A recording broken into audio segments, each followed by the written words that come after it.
Welcome to the Thrive Podcast with the Shiloh Missionary Baptist Church. How does your faith kind of play into it, or does it play into it? What can be done about it?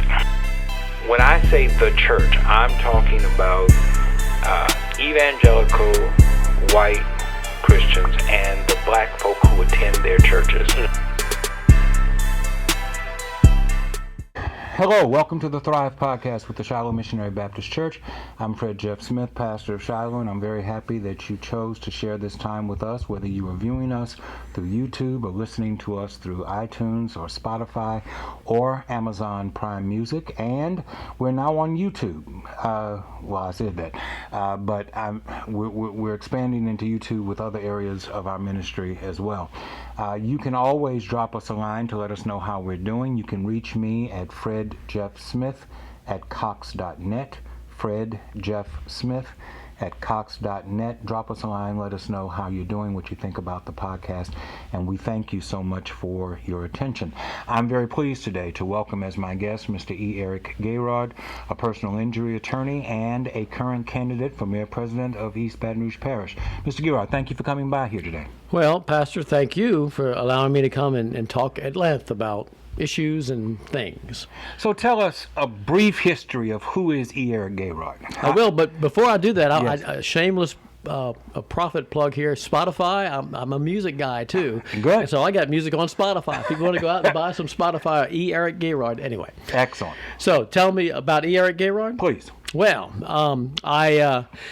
I'm not quite a native, but essentially I am. I was 6 months old. My parents brought me in swaddling clothes from St. Martinville, heart of Cajun country. Yes, sir. Where most of my Cajun people still live.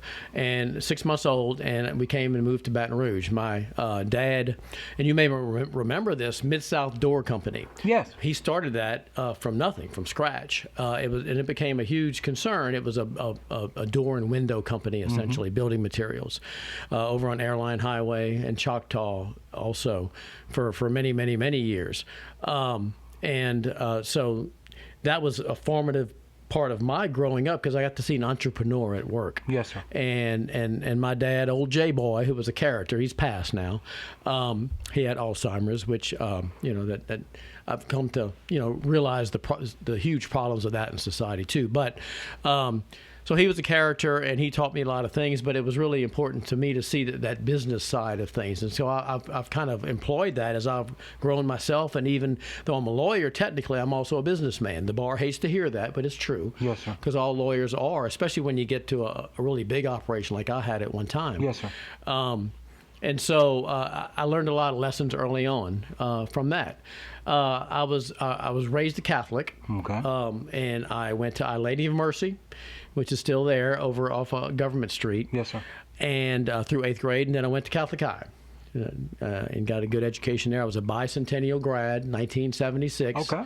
God bless America and all that. Yes. I was very active in CYO, actually, Catholic Youth Organization. Yes. And I rose to a leadership level. I was elected.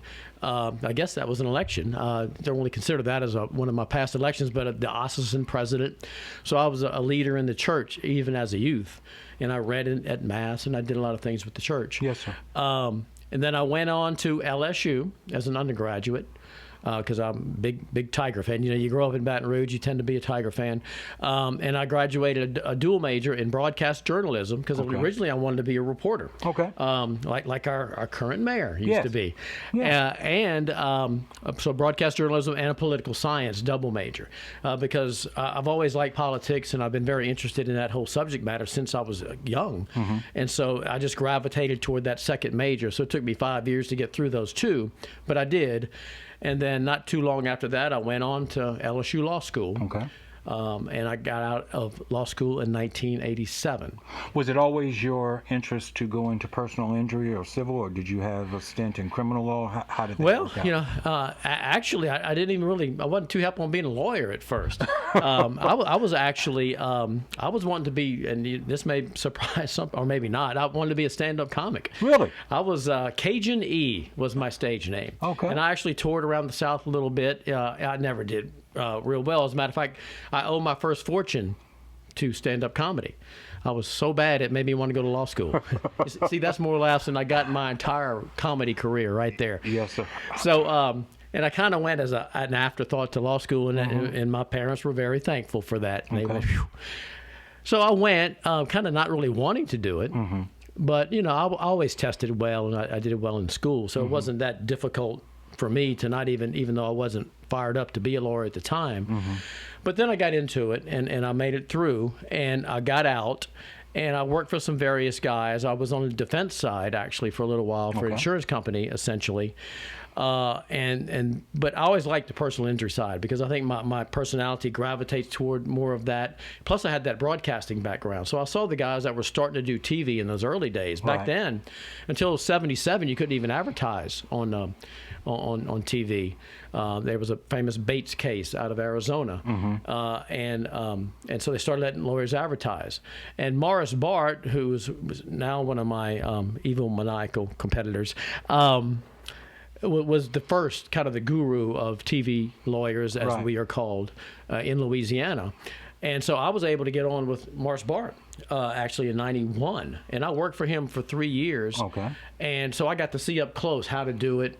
And I have my issues with Morris. And by the way, if you ever see him, call him Buddy. That's his nickname. It'll confuse the heck out of him because he'll think that you know him.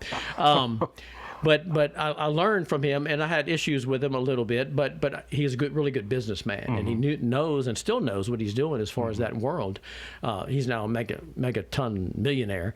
So I learned at his foot for 3 years, and then I decided to jump out on my own and go to do the whole e-guarantee thing, and the rest kind of just grew from there. And I think people in the Baton Rouge area, have seen that I've been on TV for 30 years now.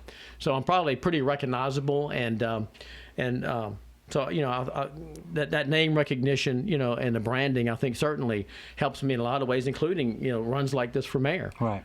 One would think. So.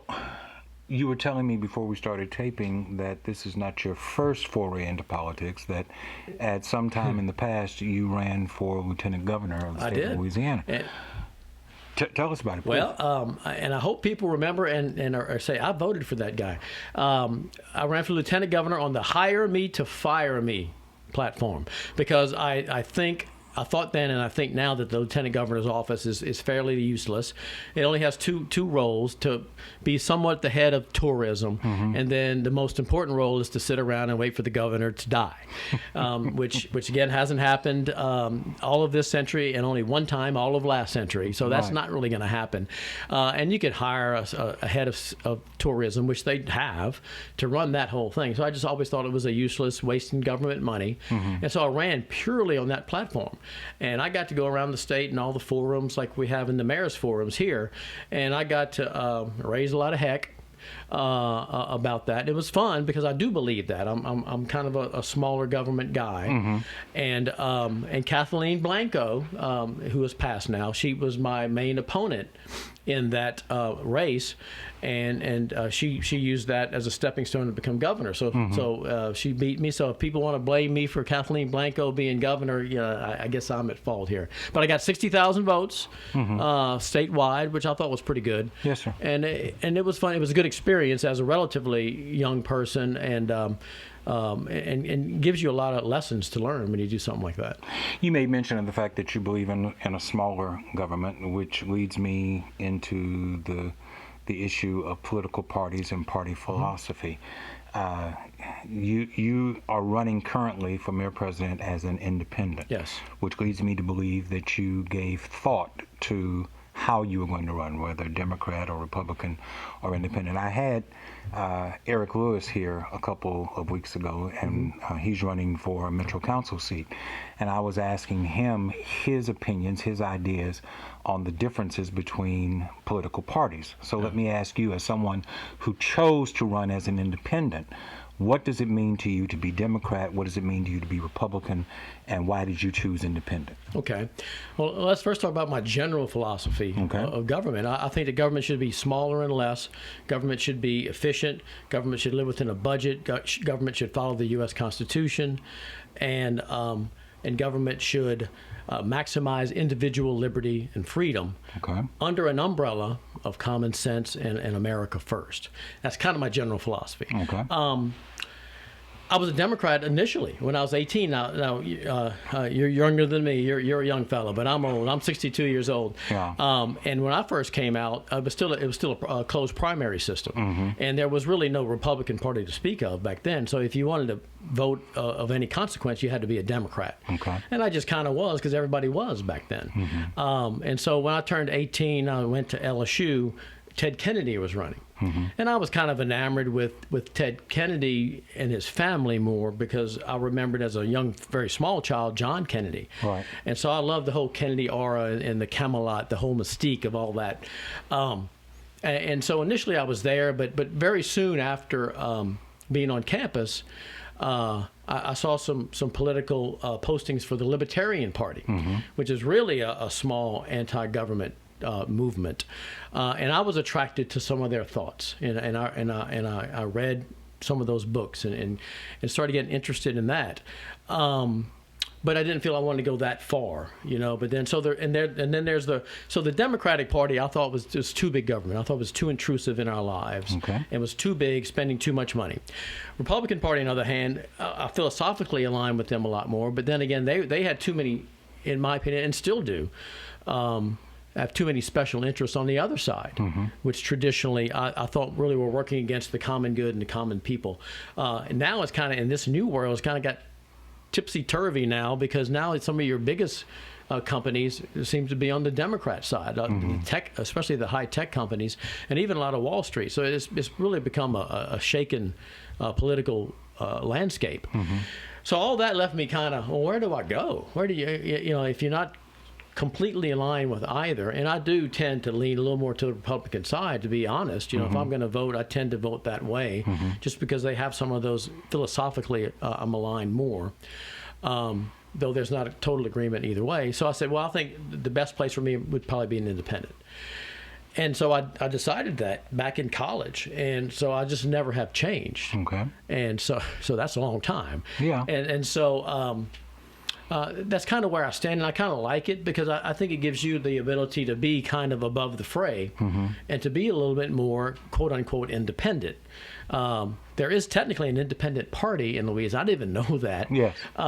When I signed up for mayor's race, they said, "Okay, what are you?" I said, "Well, I'm independent." And they said, "Well, so you're a member of the independent party?" I said, "Well, no, I don't know. I'm just an independent." So they said, "Well, no, there's an independent party. You got to register as part of that." I said, "Oh, okay," but I don't know that they even have any structure. I don't know if there's even a leader of the independent party. There may be, but I see it more as just not a member of a more traditional one of the two major political parties. I know there's the Green Party, Libertarian, there's some minor ones, but I see myself as not a member of any of those. And that's kind of where I see myself in this mayor's race too, as more of an independent. I like to see, because there's 3 Republicans and two Democrats. And so I would like to think that people could differentiate me from them because I have chosen in a public manner to be different. And so that's how I came down on that. As you look at the goings on within community politics, city parish politics, yes, you look first, or at least I look first, at what happens at the Metro Council meeting. There seems to be a lot of tribalism, a lot of division in the Metro Council.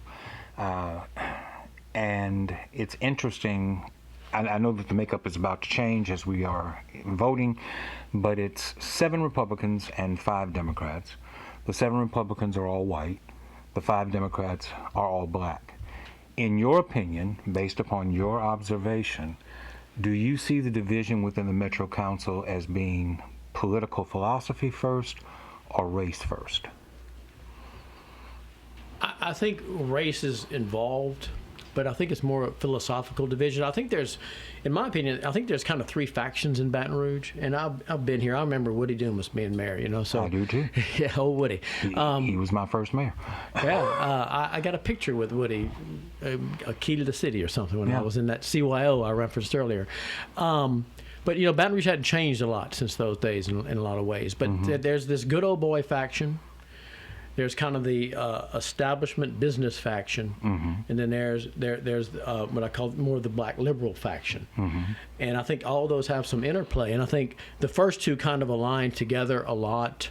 That's why I think there's a slight skewing, and I think that's reflected in the number of councilmen, 7-5.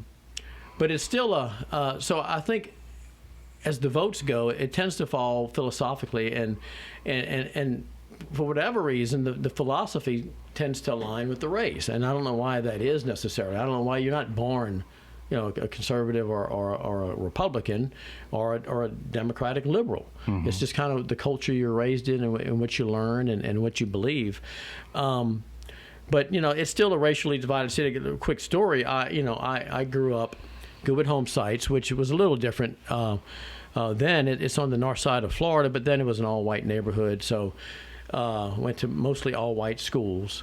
And so my experiences was that it was always a kind of a divided community. And even now, last year I went to the homecoming game of Southern.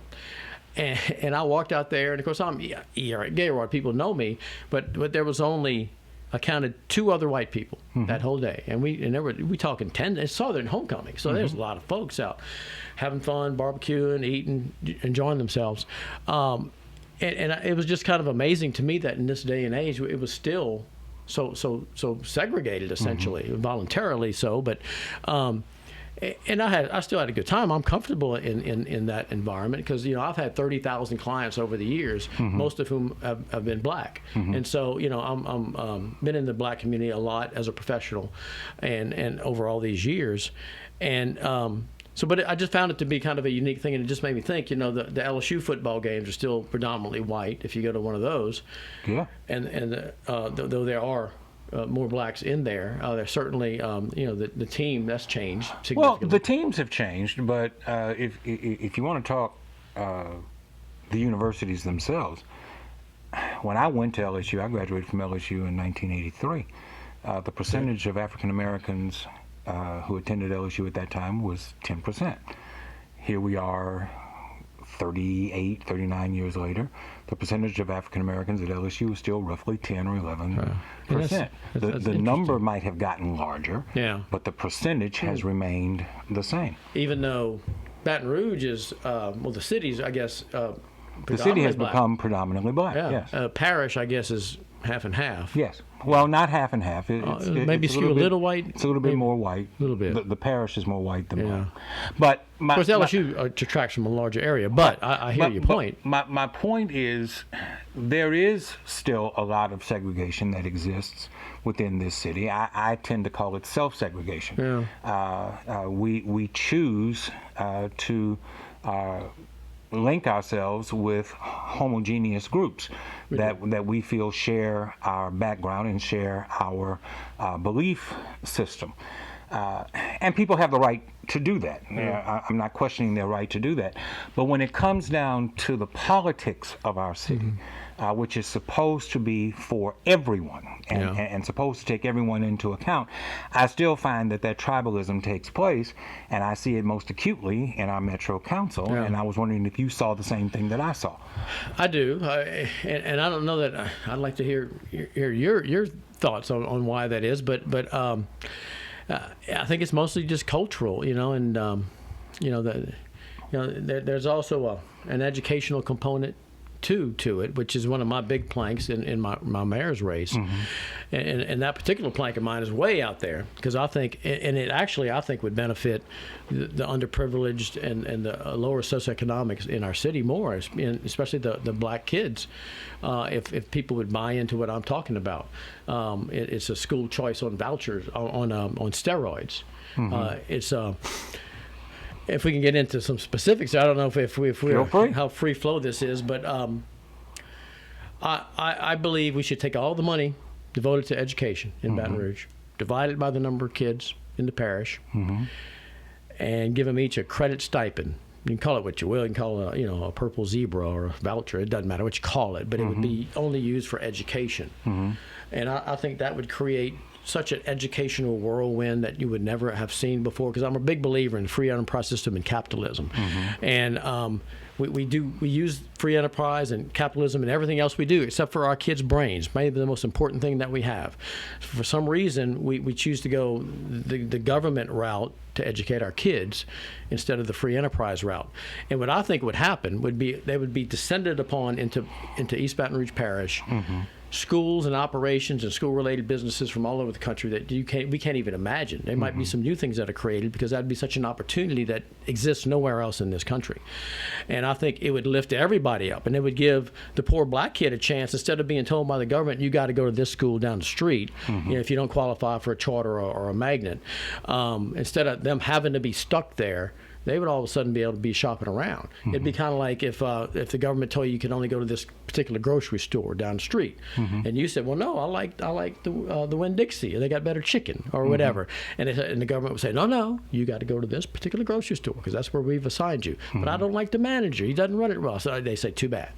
And so the same kind of it's just a metaphor I'm trying to use for this idea, and it would be radical. Obviously, it would be topsy-turvy. It would take constitutional amendment, and you can't just do it by fiat. The mayor doesn't have anything directly to do with education, but the mayor has that bully pulpit. Right. And the educational, especially in the public school system, has to me become shameful. I think it's just the most terrible thing that you're doing to especially the poor kid, is to put them into that system where they're coming out half educated. Some are doing okay if they get into some of the better magnet or charter schools, but as a rule, I think it's become a terrible, terrible system that just needs to be changed. You got to just throw it out. Okay. I see from your body language you don't agree with me, but well, I'd like to explore Okay. your belief. And you're right, I don't share it, but I would like to at least explore it. Public schools were considered to be the greatest thing in the history of this country. Public schools were considered to be the silver bullet, if I could use that term, that eradicated, that closed the gap for people in this country. And the public school system was great until 1954.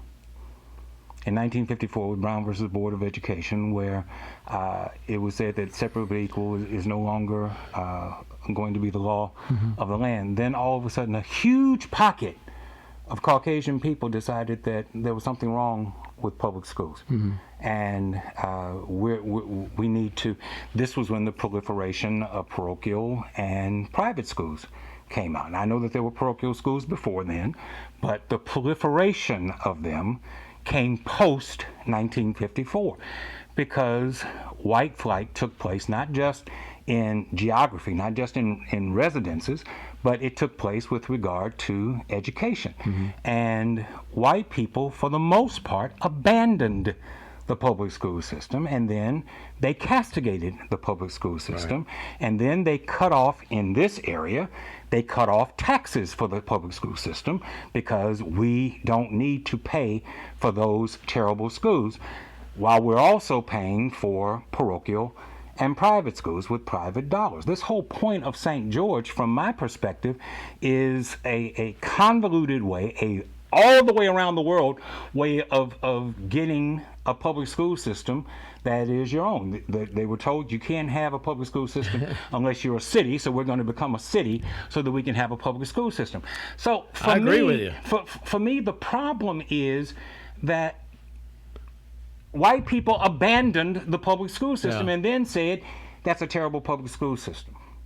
Well, it's only terrible because you abandon it and then you siphoned off all the money. Right, the money, and that's the key. Yeah. That's why mine is called Fund It, Don't Run It. I don't want the government to abandon the public educational-wise. I think an educated citizenry is absolutely essential for a democracy and a republic like we have.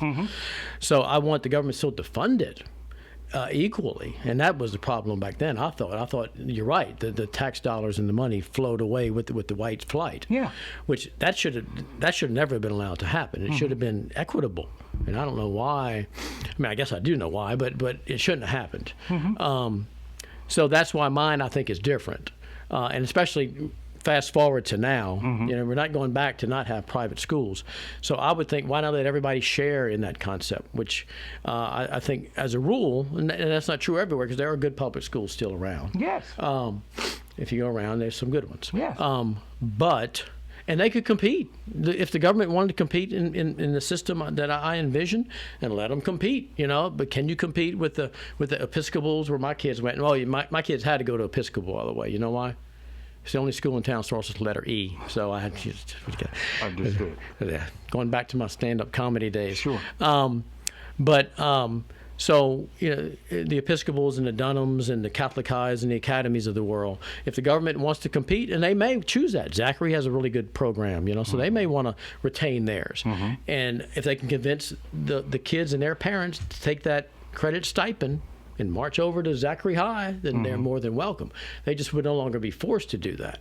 And I really think in the spinoff that would happen, and I think it's such a radical concept that we can't even imagine what might happen, because there are, and I know they've been, the school board's been approached by charters all the time on coming in. And that's the kind of companies that may well and would come in.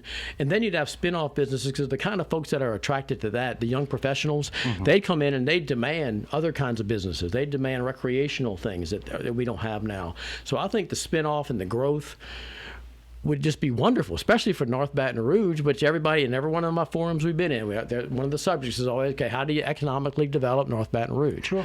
That's the big subject. And I think this would do it almost automatically. It would help lay that foundation, which I think is the problem with North Baton Rouge. It doesn't have a good foundation, either from an educational or a lack of crime standpoint. So if you fix that educational thing, I think every one of our problems ties into education. The crime, traffic, labor force, everything ties, the tentacles tie up to education.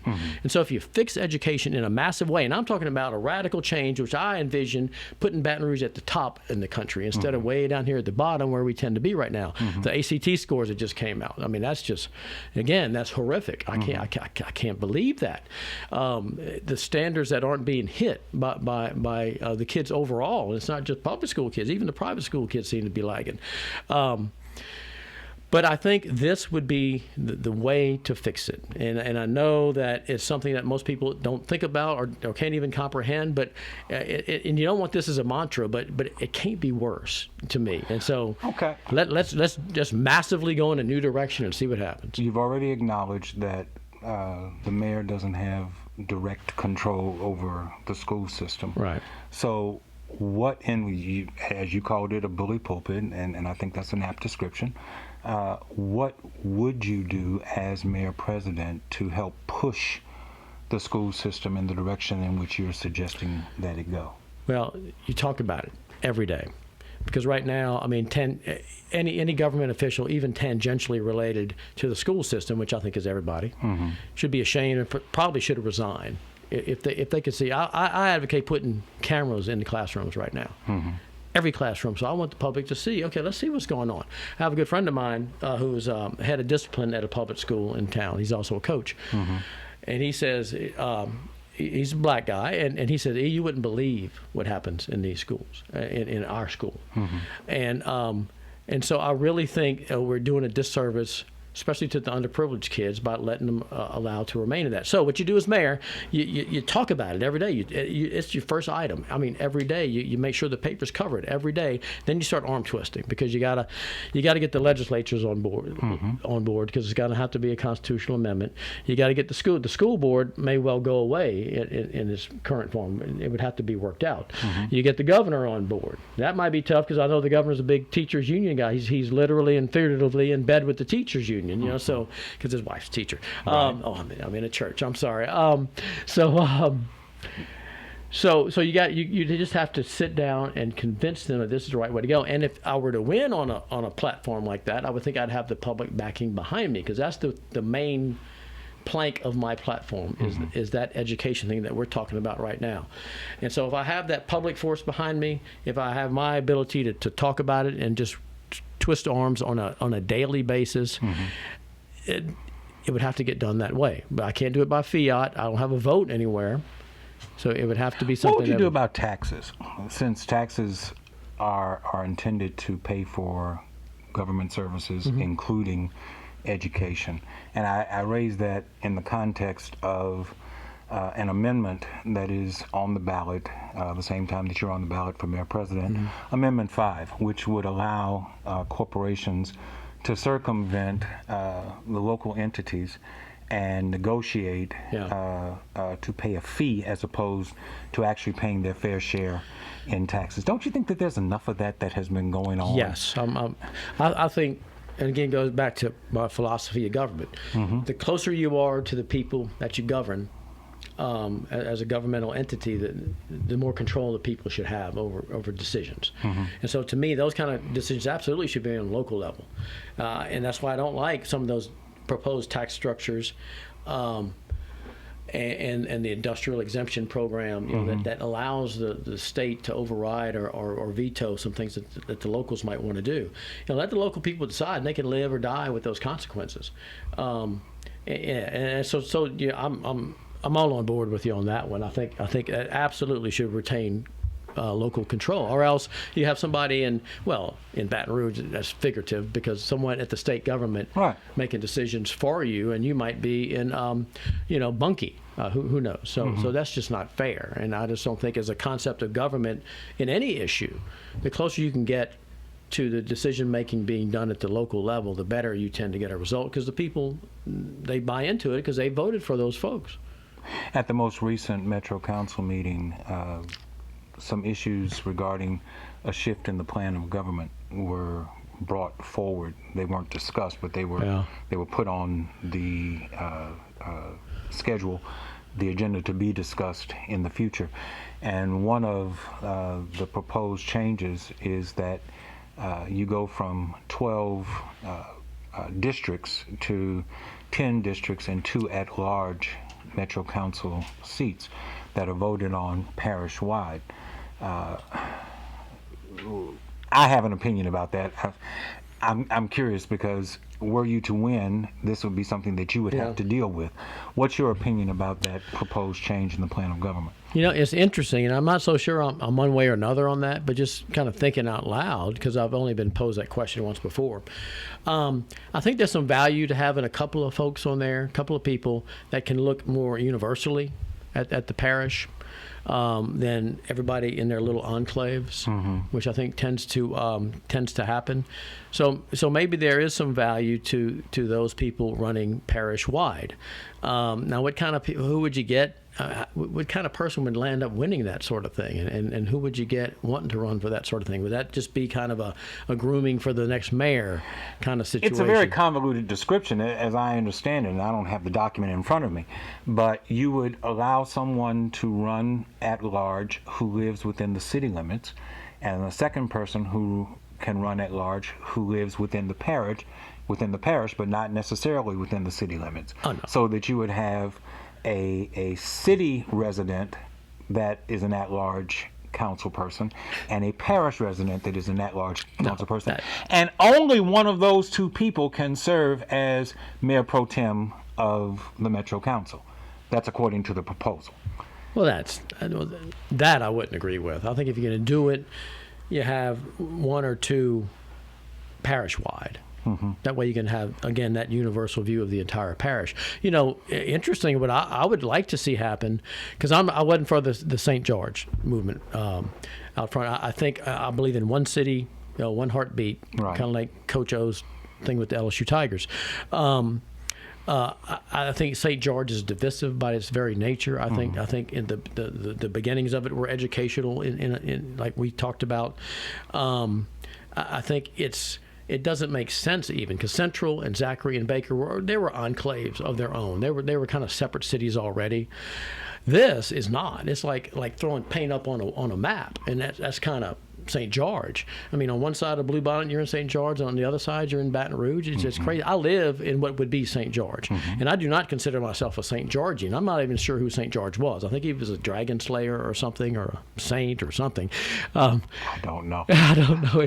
So I'm a Baton Rougean. I mean, you and I, we grew up here. I'm I'm a Baton Rouge guy, Right. and I think the whole parish should come together to solve our problems. So when your neighbor came to your door with a petition and asked you, Mr. Guirard, would you sign this petition for the incorporation of St. George? What was your response to your neighbor? That didn't actually happen, but what I would have said, so I don't think so, and I wouldn't have gotten in his face, but I'd have told him what I thought. Because in my opinion, I kind of hate that phrase because it's always your opinion when you say something, but I think they cheated.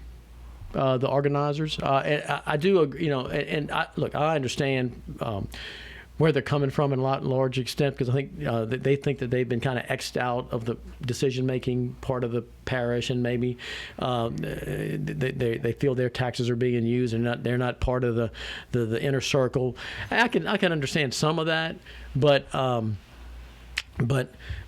I think what they did, the way they approached it, and again, only 17,000 people voted for it. And so 17,000 people are dictating what happens to 500,000. I think that's and just those 17,000 still haven't produced an economic plan that they can present to anyone. That's right, that and shows that's how they're right. going to sustain themselves. Yeah, and I just wanted to bring that no, up. it's true, and I heard the mayor talk about that, and I don't agree with her on a lot of things, but on that, she's right. But what they did, the first time around, they failed. And so Right. they went back and redrew their map. Right. And again, it's just purely up to them how to draw the map. And who did they X out? The black people. Yeah. Absolutely. If you watch the line, it used to go like this, and then all of a sudden, next go around, it went whoop, a big square. So to me, how is that not gerrymandering? That's just, it's clear. Precisely. So as an African American who has members who live out in the area, this young man who's taping us right now lives in the area that would be St. George. What do I say to him about the fact that African Americans were X'd out? Yeah, they don't want you. Is the message, is at least if it's not overt, it's certainly a covert message. And again, that just kind of adds to the laundry list of why I'm against this, because I just think it's, even if it's not intentional, but it's hard to say how it couldn't be. It kind of looks that way, and for people who do live there who aren't a Caucasian, aren't white, how are they going to feel? What I propose, and what they should have done, the city should have done a long time ago, and now it's kind of started after the fact, just expand the city. Why haven't we just become a bigger city and expand the city limits? Jacksonville, I don't know if you know this, but has become, they took over their whole county. Sure. So now the city of Jacksonville now is over the whole county of whatever the county is. Sure. It's the biggest city geographically in the country. Because I think they may have had a similar form of government. They said, well, this is silly. Let's just make it one big old gigantic city. Mm-hmm. So I wish we'd have gone in that route, and maybe leave Zachary and Central and perhaps Baker to their own accords. But there's large undeveloped swaths of East Baton Rouge Parish that are out there that I would love to have. And they were quite happy for them to stay undeveloped. I know. Until a few years ago when they decided that they wanted their own school system. But if you had my school system, all of a sudden people living in Livingston, people living in Ascension, you'd have to be in the parish to get that $8,000. It was $8,000, but I don't know if I mentioned that, but it'd be about $8,000 per child. So all of a sudden the people in Ascension and Livingston who moved out just because of the schools, they didn't move for any other reason. They still work here. They'd love to live here, I think. All of a sudden, all these undeveloped areas in the parish, they could all of a sudden be developed. North Baton Rouge would be developed with new neighborhoods.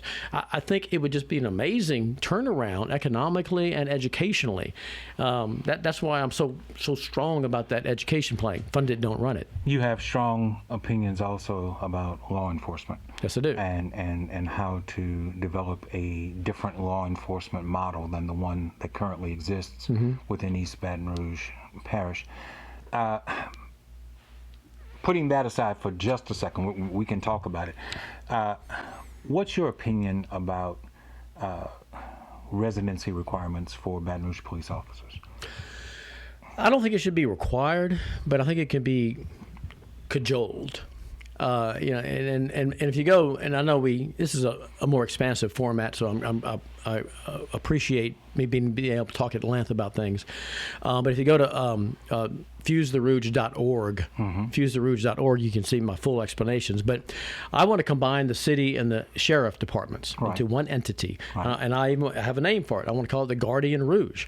I want to partially for For symbolic purposes, I want to get rid of the green and the blue, and I want to go with a red, because that's our city. We're the red stick, or maybe a maroon.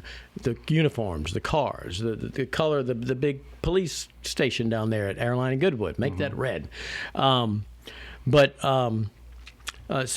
we do that, and we come out with a new entity. And then your question was. Well, my question was about a residency requirement. Oh, yeah, residency. What we would do, it would be well paid. It'd be much better paid. Yeah. And they'd be much better trained. And then we get into training, because I think that's where some of the problems with our police forces come into play here. But you would pay them extra, a bonus, to live in the parish. And then you'd pay them maybe a super bonus to live in maybe some of the worser neighborhoods. Because I think it's important that we have what I call community policing on steroids. I think the police have just got to get into the communities as an actual resident and be there, so people know them by name and people can see that there is value to a police officer actually living in the neighborhood. Absolutely. I mean, you see that they have kids too, Right. and they have concerns, and they're just human beings too. Right. And the people that live in the neighborhood know who to call. Well, I'm going to call Joe. I got this problem at my house, or I seen this guy down here doing this such and such. I'm going to call Officer Joe, Guardian Joe, and tell him about it. Now, I'm just curious. I have not been to Fuse the Rouge, so maybe you've answered But this you question. will now. I will go. And maybe you've already answered this question, but when you talk about combining police and sheriff's office, the sheriff is elected by the parish. The police chief is appointed by the mayor, which would require, I would imagine, some shift in how that government office, how law enforcement is determined. Yep. The sheriff is the chief law enforcement officer for the parish. Even though we have a chief of police, the sheriff is actually the chief law enforcement officer. So how would you reconcile that difference? Inherent conflict, just by your own words there. It's, we're going to have to march back to the Constitution, unfortunately, the state Constitution, to change that, because right now it's required that you have a sheriff in every parish but Orleans, by the way. Orleans, the main law enforcement officer is not the sheriff. They're just a tax collector. It's the city police chief over there. And so I would advocate something of the same nature, where you would just abolish the sheriff's office, or even just reduce it to the tax collecting purposes of that office now, and put everything under that other umbrella. And it would probably be appointed, because I think the mayor should be held accountable for who he appoints to the Guardian Rouge, because I think they need to work in tandem, and you need to have one chief of. There's two essentially the same size forces right now that funded the same. Why do we have two? I think it's just, and I'm a personal injury lawyer, so we do wrecks all the time, and we always have a problem figuring out who's covered the wreck, because it's so intermingled, the city parish line and the city. We don't know if the sheriff covered that wreck, or the city police, or who is it. So we always are in that battle. It just shows you how convoluted and crossovering they are. And so why not get over that? There's an efficiency of scale. There would be one type of training that would be applied to all the same people. And by the way, they would be much more fit than they are now. I would like to see them martial arts trained. So maybe some of these lethal force problems that we're seeing around the country that are causing all this problem, that really shouldn't happen. If the officers, and usually those in arrest situations, if those officers knew how to control a person without resorting to the tasers and the guns and the other lethal force, we wouldn't have to get to all this. Because I've talked and heard martial arts people talk about how they were just aghast that two officers couldn't handle one guy in some of these situations, like the Alton Sterling or the Wendy's guy in Georgia, or the multiple cops in Minneapolis.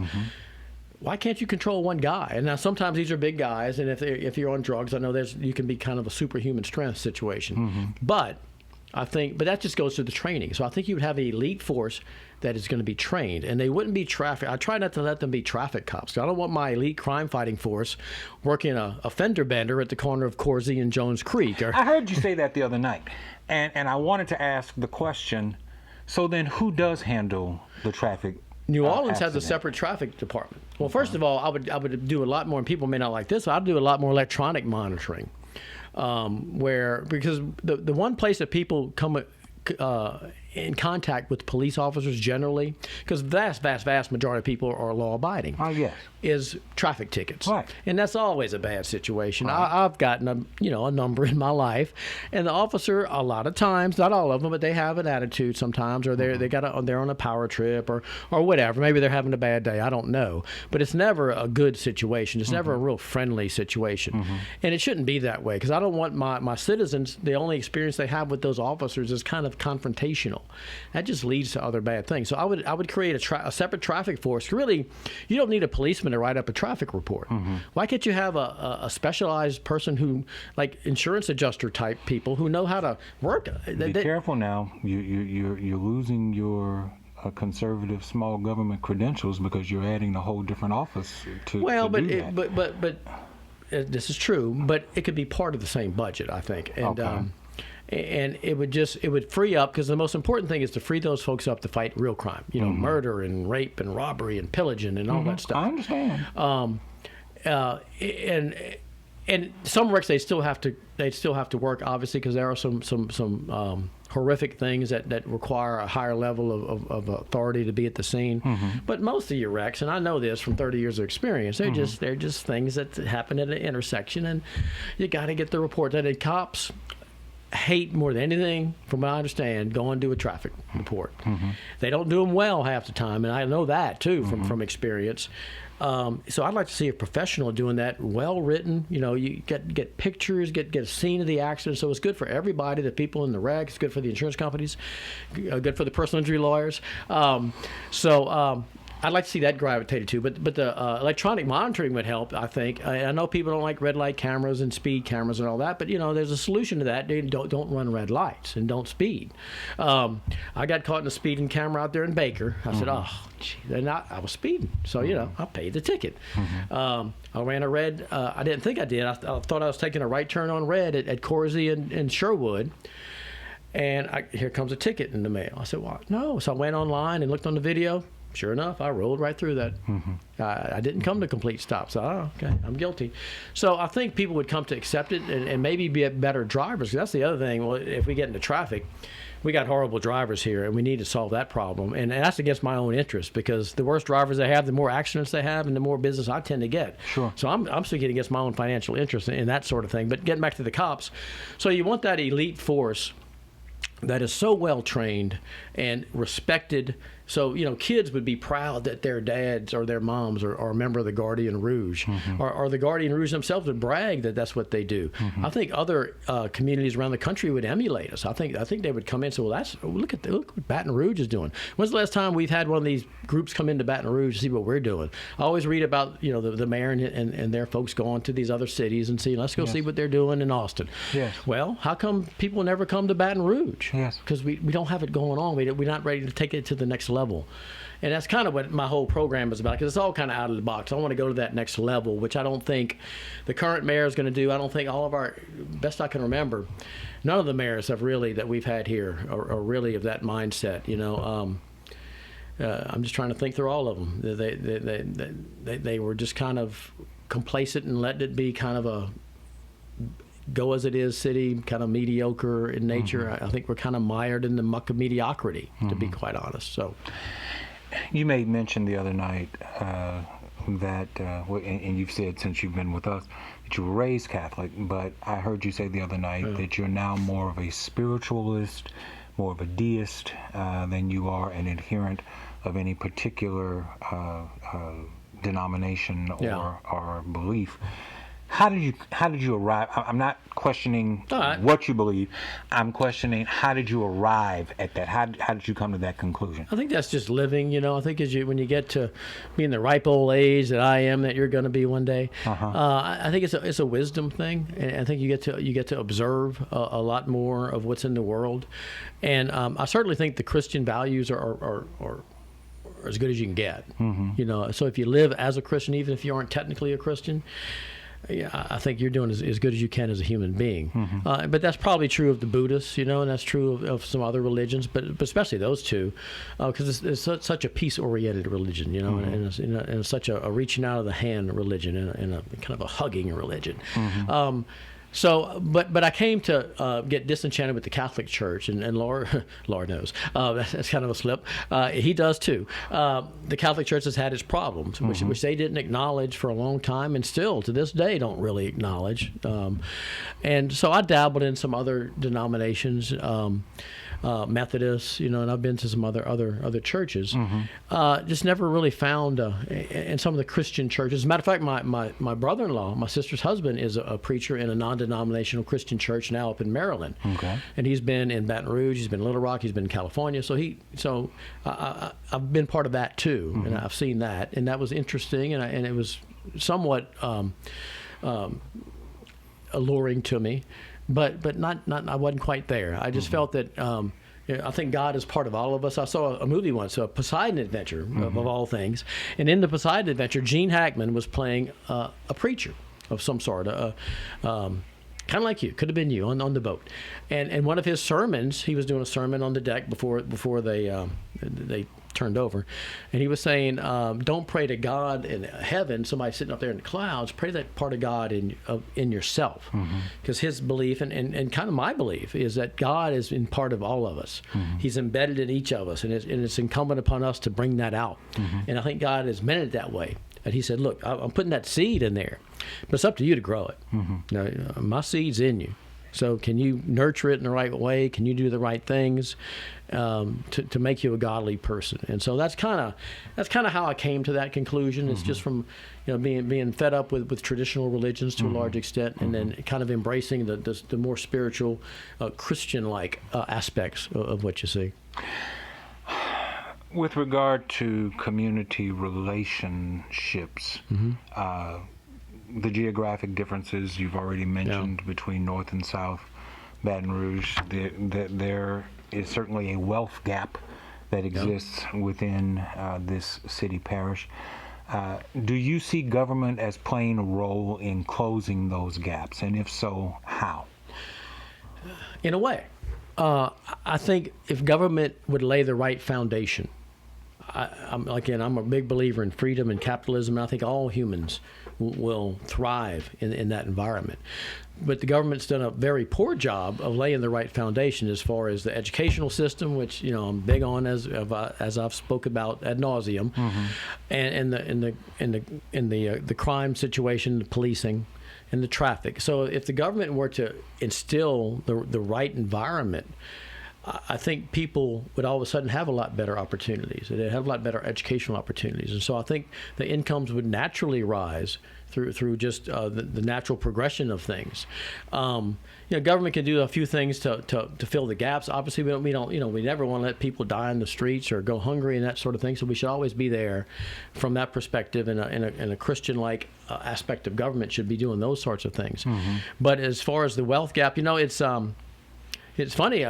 There is the wealth gap and the actual gap. The other thing I noticed, and we talked about this earlier, I'm starting to see in restaurants. I eat out a lot, and I'm now seeing almost in every restaurant I go in, except maybe very high end, it's about half and half, black and white, and it didn't used to be that way. And so that that indicates to me that there is a little bit more of an income shift going on, at least that, because eating out is kind of costly.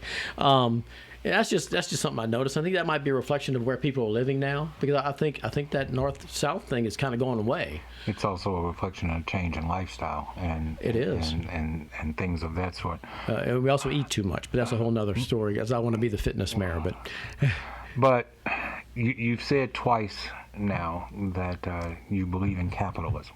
Yes. I have a problem with capitalism. We live in a capitalistic society that's not going to change. I understand that. I'm very grounded in that reality. But from a philosophical point of view, capitalism only works if there is someone who is exploited. Capitalism does not work unless there is an exploiter and an exploitee. And generally speaking, poor, brown, and black people have been exploited through capitalism. And so even though I recognize the reality of it, it's not going away.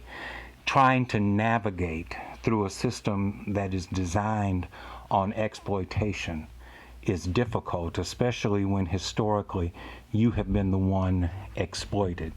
And from my perspective, tying into the religious point of view, capitalism is anti-Christian.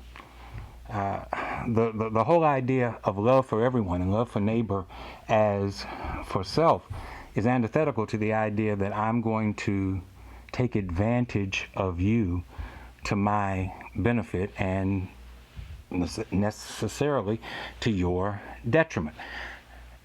I'm not trying to change your mind. I'm not even trying to have an argument. I'm only saying that there is a perspective where capitalism is not considered to be the best thing in the world. I would respectfully disagree. I don't think it's exploitation. I think it's a trading of value. You get paid for your labor, and someone pays you for your labor. So obviously that's different than slavery or forced servitude or anything of that nature. But in a true capitalistic society, in a free enterprise system, there's that free exchange of whatever commodities you're exchanging, and one of those things is labor, and it gives you the opportunity as a lower wage earner to rise, as people do all the time in America. And capitalistic societies have created more wealth than any other societies in the history of man. Well, that goes along with the argument that capitalism is, that democracy is better than everything else. And I'm not going to argue with that. I'm certainly not going to debate Republics, that. not necessarily pure democracies. I just know that capitalism is disadvantageous to black and brown people, historically.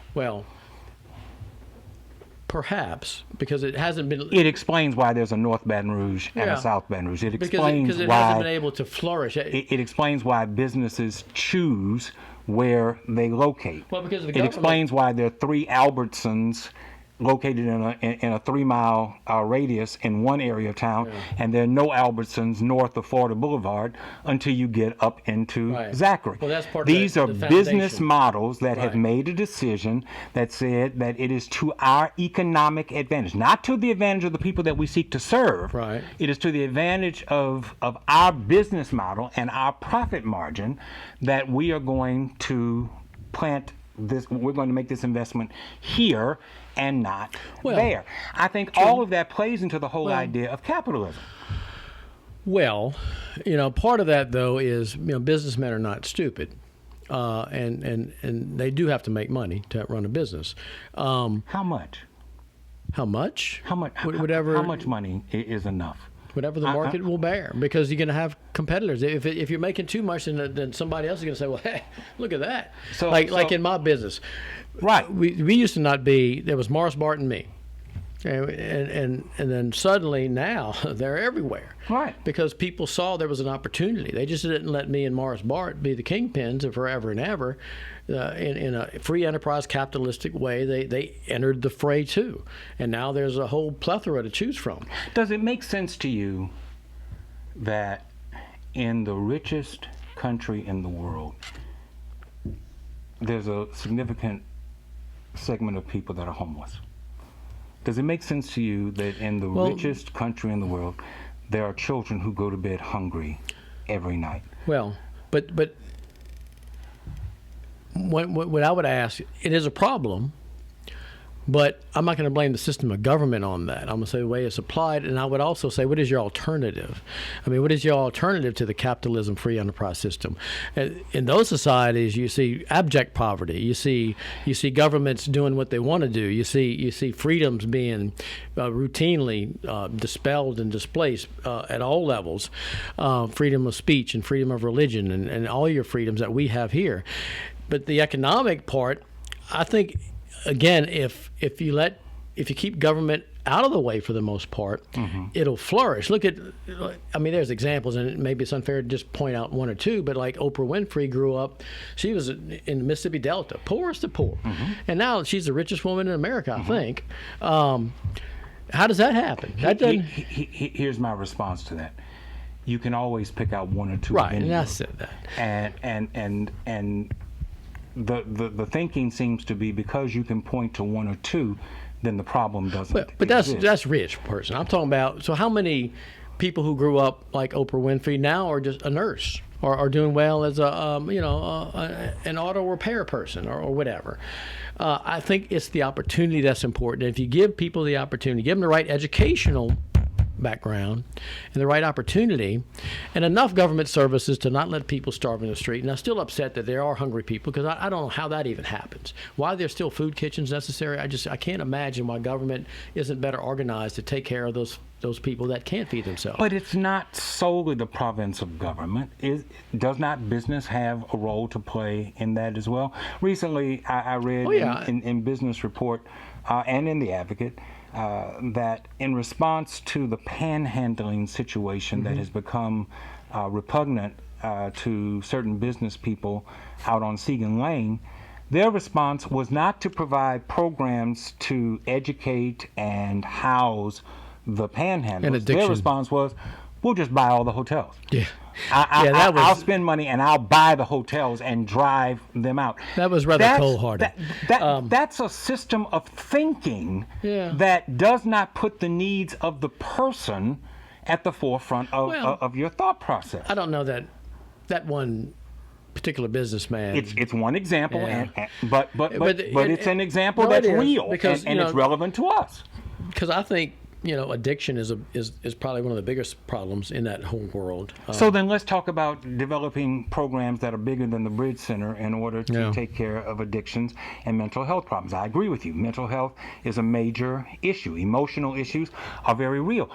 But the response that says, I'll just buy all the hotels? Yeah, that's not good. And I think in a vibrant community that has opportunity, where everybody's, full employment and everybody's doing gangbusters, I think people of their own nature, I think people are good in heart, by and large. I think they are Christian-like for the most part. Mm-hmm. And they will want to help their brothers, they're people who are downtrodden. And so I think you can lean, it wouldn't have to all fall on the back of the government, and you're right, and it shouldn't.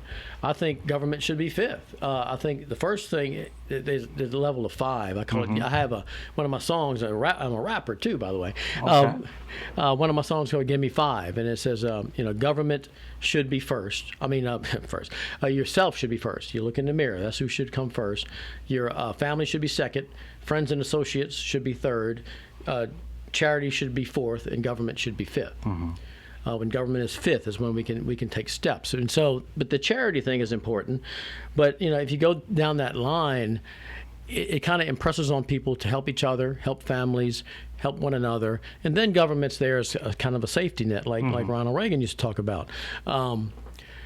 But you're right. There's problems that need to be addressed. Now, it could be with some out-of-the-box thinking. Someone was telling me about a concept they had about some of these dilapidated buildings out here on the Plank Scenic area, that it could be revitalized and used to help some homeless people. Because I'm not sure where all these people sleep every night, because I know there's a limited number of beds in this town. Salvation Army has some, and the Catholic Charities has some, but not many. Yes. So where do they sleep? And park benches. Yeah, I know. I'm speaking of that. Just kind of. I know where they sleep. They sleep outside, which has got to be a horrible thing. So we got to help them as just heartful thinking, Christian-like people. We have to reach out and help our brothers, and government should certainly play a role in that. But hopefully, if you had a vibrant economy, there wouldn't be as much of that, because there would be opportunities for those folks maybe to get jobs. I know you're going to ask, well, how do you get a job if you don't have a place to live, you don't have transportation? Those are questions you have to answer. But I think businesses, and I've done it as a businessman, and other business people I know are very charitable, and they do want to help, and they belong to organizations that help, the Kiwanis or whoever they belong to. So you just impress, and as a mayor, you would impress upon business to help. We got a terrible litter blight problem. And I don't think the city's going to be able to fix that by itself, because it is bad. And it seems like it's gotten worse. Every day at the corner of Sherwood and Interstate, where I get on to go to my office, it's just grass is high, there's litter, and there's homeless people. But it's just ugly, as far as the litter and debris. But I think the businesses are going to have to step up and help in all these categories, at least for the foreseeable future. And so that's why I want the mayor to be really a big motivator and a coach. I mean, I'm a big Dale Brown fan. I grew up. I was 14 years old when Dale Brown came to town, and he's just that positive thinking, motivational kind of guy who said we could win championships at LSU in basketball, and everybody scoffed at him, but he was right, because he says if you conceive it and you believe it, you can achieve it. And so I want somebody like that to be mayor, that can inspire people, inspire the businesses, inspire people to go in farm groups to help in some of these areas, and not just let it fall in the back of the government, because typically government just is not as efficient as I think it should be. I appreciate your coming by here and sharing with us today. I appreciate the opportunity to engage in conversation. Is there a final thought that you'd like to share? Besides FuseTheRouge.org, I love to drive people to that, because, again, it gives explanations of what I believe.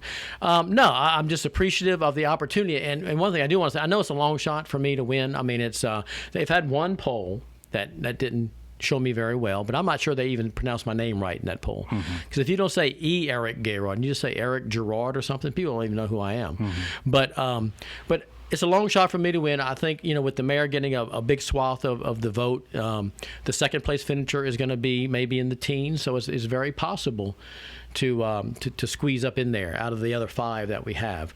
But even if I don't win, I think it's important just the ideas. I mean, that's one of the real reasons I ran too. In addition to winning, was the ideas. I mean, I'm really passionate about these things, especially as you can hear about the education, because I see the problem every day. And so I want at least my ideas at least get heard and maybe get thought about and put into practice by whoever wins. And that's kind of the message I want to leave. And I do appreciate the opportunity, and it's been fun too. So good. Thank you again for coming. Thank you for viewing. Thank you for listening. We'll be back again next time.